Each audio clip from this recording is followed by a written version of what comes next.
Hey guys, it's Aimee, your golf coach. Welcome to Drop 10 Shots series. Today we have moved on closer to the green and we're gonna talk about your chip shot. I know a lot of golfers tend to waste about at least 2 to 3 shots per round by either like sculling across the green or hitting it fat when you're doing little chip shots. But today we're going to actually learn to chip like Scottie Scheffler. He's one of the hottest players out there. If you take a look at his chipping technique, it's very clean and his directional distance and spin control is excellent. You might be sitting there thinking, well, he's a tour pro, of course he's good. But if you do this, just one thing I'm going to show you, you're going to be surprised how well you're gonna start chipping. So, ready to get Aimee-fied? Let's go. With golfers, most common fault is to see your hands press forward. The leading edge is touching the ground. So this means you're using the leading edge to enter the ground. When you do this, the mat wouldn't give you the feedback exactly, but the grass will for sure.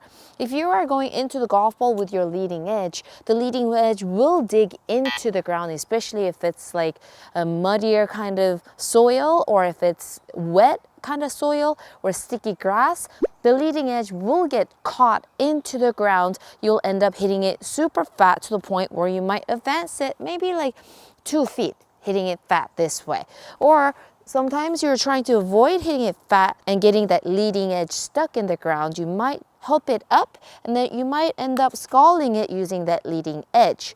So the biggest no-no is having your hands forward, leading edge touching the ground, using the leading edge to go into the golf ball. If you look at Scottie Scheffler, he stands super narrow, he grips down on it, his weight is in the front foot, about 5 to 10% extra. He anchors down on there so he doesn't have a lot of movement during the chip shot.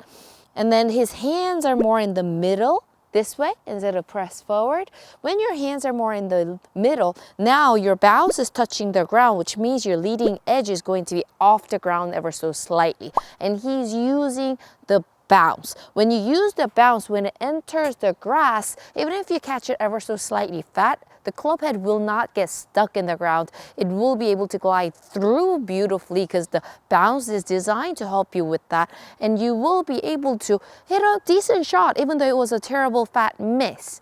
And also if you're using the bounce, you're pounding down into the ground rather than helping it up as if you're using the leading edge. So you will eliminate a lot of sculled misses. So you're going to be very surprised on how consistent your chipping becomes. The only thing here is that when you are set up with the hands more in the middle and the leading edge is sitting kind of off the ground up in the air, a lot of amateurs tend to get very uneasy with this setup because they feel like the leading edge is in the air, so you're going to catch it with the leading edge. But because the bounce is touching the ground, you will have higher chances of using the bounce, which is going to eliminate a lot of misses. So hands in the middle, leading edges off the ground, and you're going to be using the bounce, and that directional distance and spin control is going to become super consistent and under control. So how do we actually use the bounce correctly? This is the #1 question I get asked the most. So I have a fantastic Aimee-fied drill.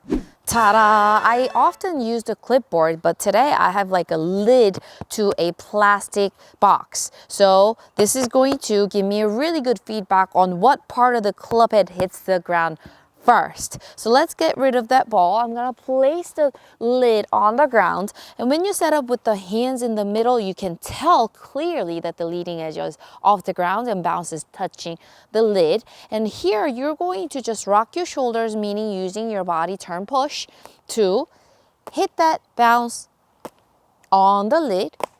Let's try and exaggerate and do it the wrong way. Hands pressed forward, leading edge going into the ground. You will definitely feel the difference. I mean, there are times where you have to set up with your hands forward, you're de-lofting the club and the leading edge is touching. Usually when we do bump and runs, we do have this technique, but you just don't want to use it on regular basis because when you're using the leading edge, you really need to have excellent control over the club head, and there are higher chances of mishitting it. So I would not recommend using that leading edge type of a shot as a regular chip shot. You need to understand how to use the bounce. It'll not only help you with the chip shot shots around the greens, but also help you with your bunker shots and flop shots as well. So using the bounce is like a must in your short game. So when you are using this lid, you'll feel the bottom part of the club, the bounce hitting down onto the ground. When you do this without the lid and you're doing it with the ball, now what you're going to feel is you're gonna, as you hit the ball on the club face, simultaneously you're going to hit the bounce on the ground. A lot of golfers tend to hesitate this feeling because when they feel the bounce hitting down onto the ground, they think they're hitting it fat, but you're hitting the ball on the face at the same time as the bounce hitting on the ground. So that is not considered hitting it fat. You're just hitting both things simultaneously at the same time. So it kind of goes like this, hands in the middle. You're making sure you're pounding the bounce into the ground as opposed to helping it up like this. So when you help up your chip shots, there's so much to lose. And when you are just taking that club and bounce that bounce onto the ground like that, then that's when you eliminate a lot of the misses. So even if you catch the bounce on the ground and ball on the face at the same time, don't be afraid to do that, because that's really going to help you to get that spin and distance, directional control on point, and you'll be very happy to see how much control you have over your chips and eliminate a lot of thin shots and fat shots. Get more up and downs, guys. If you had the tendency to have your hands pressed forward and using the leading edge, try out Scottie Scheffler's way, hands more in the middle, use the bounce. You'll be very surprised how consistent your chip shots become, and you'll be getting up and downs, lowering your score faster than you can say, nice chip. In the next video, we're gonna move on to your putting to help you become a great putter by using this simple drill you can do during the season. Thank you so much for golfing with me today, and see you in the next one. Mwah!